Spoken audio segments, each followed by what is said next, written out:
Sometimes we inherit a document that we need to change the header.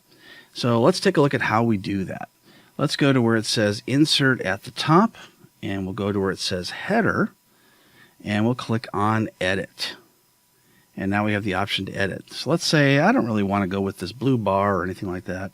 I want to make this completely different. So when we open up the header, we actually open up a new tab called Design, and it automatically goes to that location. So I'm going to go over to where it says Header once again, but this is a little different spot than where it was last time. And I'm going to say, let's choose a completely different option here. Let's just choose the plain one. There we go. And I'm going to select the text that we see and type in the same thing that was there. Now we can also say, you know what, I like this title, but I don't really like it in that location.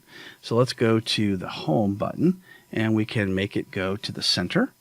Then we can click on the larger A here to increase the size. We can change the color. We can make it bold or underlined, whatever it is that we'd want here. And we can even change the type font as well.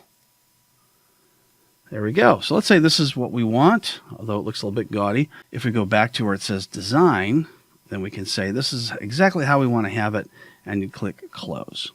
And now it's on all the different pages. Now if we want to go in, we can make a couple of more changes. Let's go back to where it says Insert, Header, and Edit once again. And let's take a look at this area here, Header from the top. So we can actually increase the size or the distance from the top that the header is showing. You can also make a different header on the first page than the rest of the document. Many papers for college need that kind of thing, or different odd and even pages as well.